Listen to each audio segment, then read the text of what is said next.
웨스트민스터 대요리 문답 80문입니다. 질문은 이것입니다. 진실한 신자들은 그들이 은혜의 상태에 있음과 구원에 이르기까지 그 안에 견인될 것을 모호하게 확신할 수 있는가? 답변은 이렇게 이야기합니다.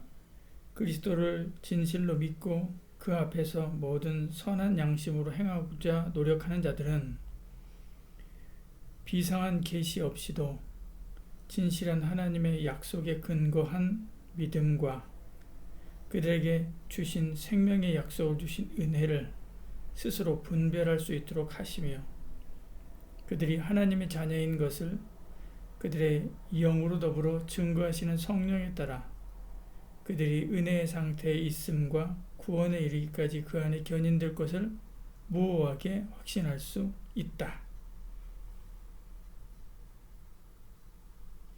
진실한 신자도 어려움을 당할 수 있지요. 실수할 수 있습니다. 죄에 빠질 수 있습니다. 그런데도 그들은 하나님께서 그들을 끝까지 붙들고 계심을 믿습니다. 자기의 구원을 의심하지 않는다는 거죠. 오늘은 오늘 질문은 바로 그 이야기를 말하는 것입니다.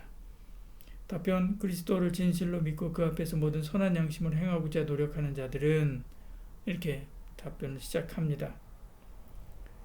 질문은 진실한 자들은 하나님께서 끝까지 붙들고 계시다고 하는 것을 믿는가 하는 것인데 답변은 그 진실한 신자를 풀어서 설명하기를 뭐라고 설명하는가? 첫머리에요. 그리스도를 진실로 믿고 그 앞에서 모든 선한 양심으로 행하고자 노력하는 자다. 그렇게 이야기합니다. 그게 진실한 신자지요. 성도라면 누구나 진실하게 믿고 싶다는 생각을 한 번쯤 합니다. 대충 믿고 싶지 않고요. 세속적으로 믿지 않고 아주 순수하고 바르게 믿고 싶은 소망이 있는 거죠.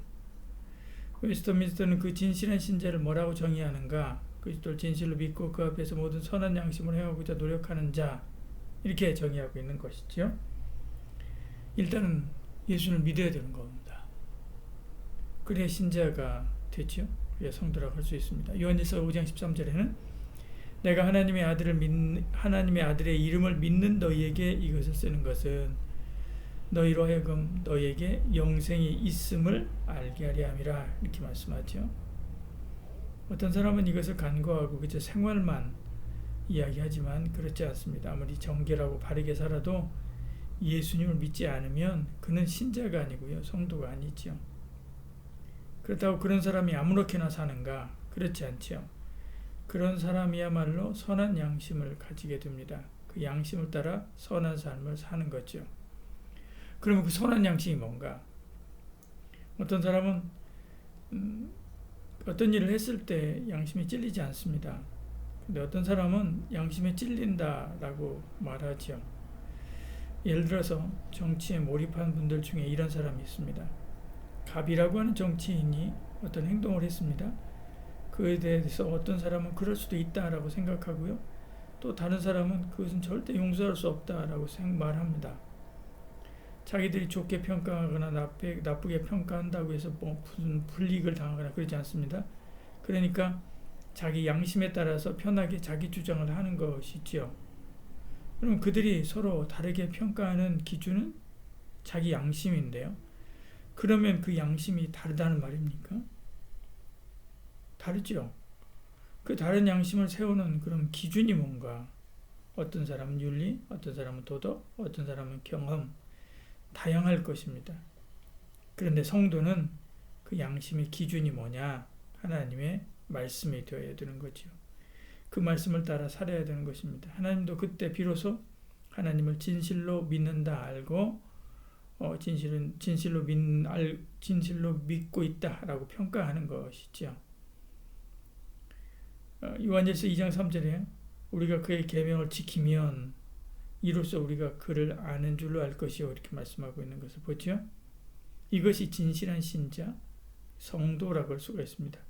그들은 하나님의 말씀을 따라 살고자 애쓰는 거죠. 그런 저와 여러분 되길 축복합니다. 그런 사람은 비상한 계시 없이도 잘 믿습니다. 그래서 답변에 계속 이어서 이야기하기를 비상한 계시 없이도 우리 이야기하죠. 성도는 자주 환상과 예언을 들어야 되고 금식 기도를 하고 입신에 들어가야 되고 기가 막힌 가운데서 하나님의 도우심을 받아야 되는 것, 이런 것은 아닙니다. 어떤 사람은 그런 신앙이 좋은 신앙, 특별한 신앙, 대단한 신앙으로 착각하기도 하는데요. 그러나 성도는 그런 비상한 계시가 없어도 잘 믿고 잘 살 수 있는 것이죠.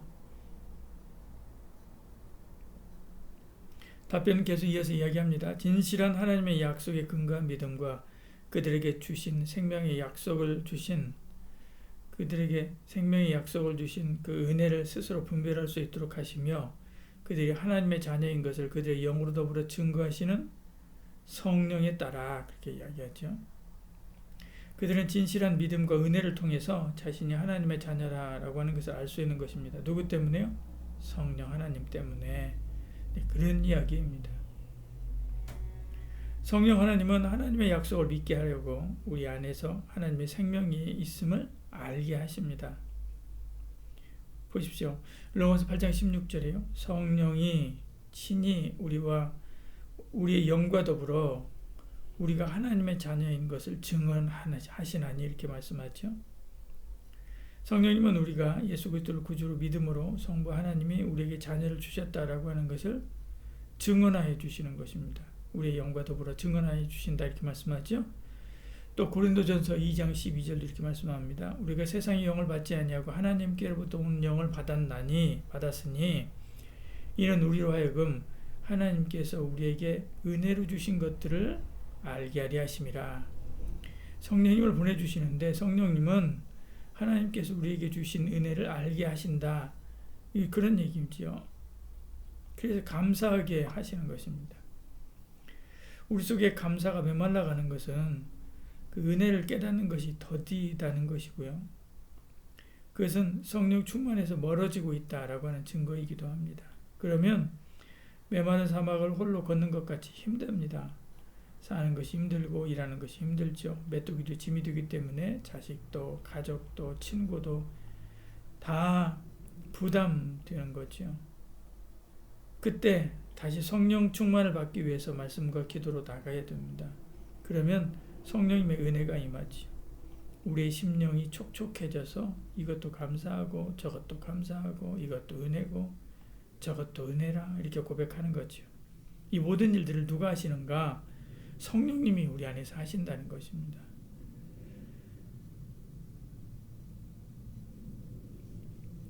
비록 현실이 변하지 않아도 기쁨으로 살게 되지요. 우리가 어떤 상황에 있어도 하나님께서 천국까지 끌고 갈 것이라고 하는 확신이 있기 때문에 그렇습니다.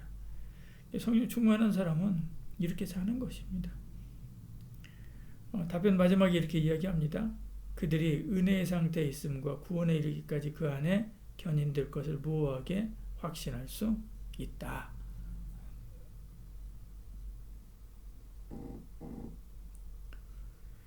근데 마지막 문구가 좀 의미심장합니다. 확신할 수 있다. 그렇게 이야기하죠. 확신할 수 있습니다. 확신한다. 혹은 예외 없이 확신한다. 라고 하지 않고요. 확신할 수 있다. 라고 말하는 것입니다. 이 말에는 확신하지 못할 수도 있다는 것이죠. 성도에게도 자기 구원을 확신하지 못하고 흔들리다가 죽을 수도 있다는 것입니다. 왜냐하면 구원과 구원의 확신은 다른 것이기 때문에 그런 거죠. 예를 들어서 어떤 사람이 큰 병에 걸려서 수술을 받게 되었습니다. 마취를 하고 수술을 합니다. 무슨 일이 일어났는지 잘 몰라요. 의사가 회진하면서 이제 다 마치고 의사가 회진하면서 수술 잘 되었습니다. 라고 이렇게 말합니다. 그 사람은 그 말을 믿을 수도 있고요. 또 그렇지 않을 수도 있습니다. 우리는 여기서 이 이야기에서 네 가지 변수를 생각해 봐야 됩니다. 실제로 수술이 잘 되었을 경우하고 그렇지 않을 경우, 그래서 환자가 믿는 경우하고 그렇지 않는 경우, 이렇게 네 가지 변수들이 있는 거죠. 실제로 수술이 잘 되었고 환자는 그것을 믿을 때 가장 순조로울 것입니다. 근데 수술이 잘 되었는데도 환자가 그것을 믿지 않을 수 있죠. 그 사람은 치료가 되어가지만 여전히 마음은 불안에 떨면서 사는 것입니다. 반대의 경우도 있죠. 수술이 잘 안 됐습니다. 근데 의사가 그것을 숨기고 잘 되었다라고 말합니다. 예전에 말기암 환자들에게 이런 거짓말을 하곤 했었죠. 환자는 나을 것이라고 하는 확신을 가지지만 실제 그의 병세는 악화되는 거죠.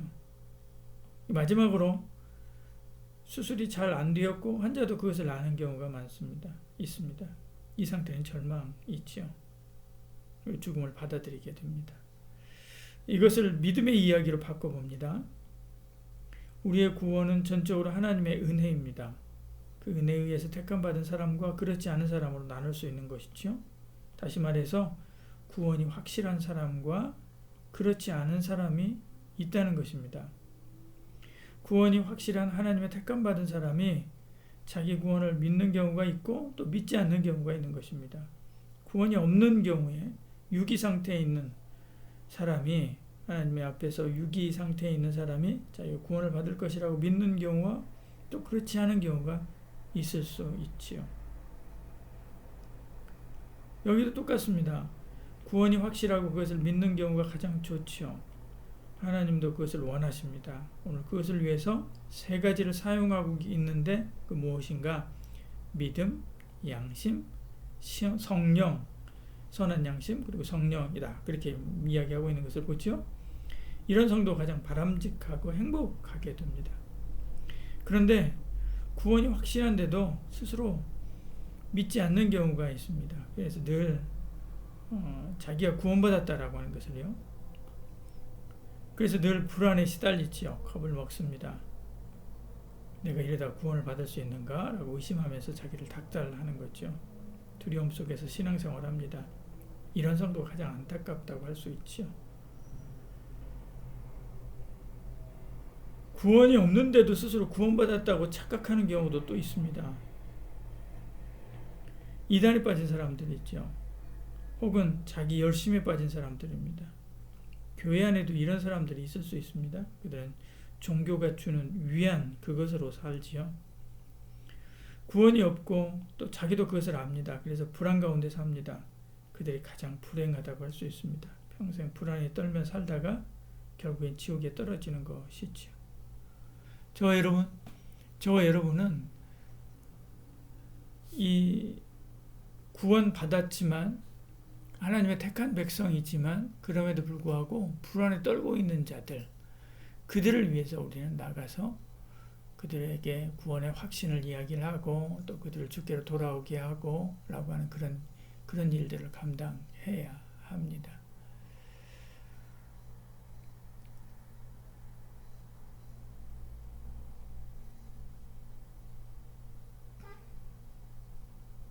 그래서 우리는 참 신자에게 예수 복음을 전하고 구원을 확신하게 하려고 애쓰는 것이죠. 사형리 복음을 전하고 그 사람이 예수님을 영접함으로 하나님의 자녀가 되었고 구원받았다라고 확신시켜 주려고 하는 것입니다. 그런데 씨 뿌리는 비유에서 보듯이요. 비록 당시에 그들이 진심으로 믿어도 그 믿음이 진짜일 수도 혹은 가짜일 수도 있는 겁니다. 그런데도 계속 복음을 전하고 영접시키고 하는 것은 아직은 그보다 효과적으로 구원을 간단하게 진술할 수 있는 것이 없기 때문에 그런 거지. 그렇지만 그것이 만능이 아니다라고 하는 것을 기억하고요. 그 부작용으로 나타나는 얄팍한 신자를 양산하는 구조에 대해서도 인지하고 있어야 됩니다. 그래야 그런 부작용을 최소화하면서도 구원의 확신 없이 불안하게 사는 택함받은 주의 백성이 구원의 확신을 가지고 행복하게 사는 복음 사역, 그렇게 살게 하는 그런 복음 사역을 감당할 수 있는 것이죠. 기도하겠습니다. 사랑이 많으신 우리 하나님, 우리 가운데 함께 하시고 은혜 베풀어 주시사 부지런히 복음을 전하고 또 성도들이 구원의 확신 가지고 하나님 앞에서 기쁘고 행복한 신앙생활 할 수 있도록 은혜와 은총을 더해 주시옵소서. 또한 우리를 사용해 주시옵소서. 예수님 이름으로 기도드리옵나이다. 아멘.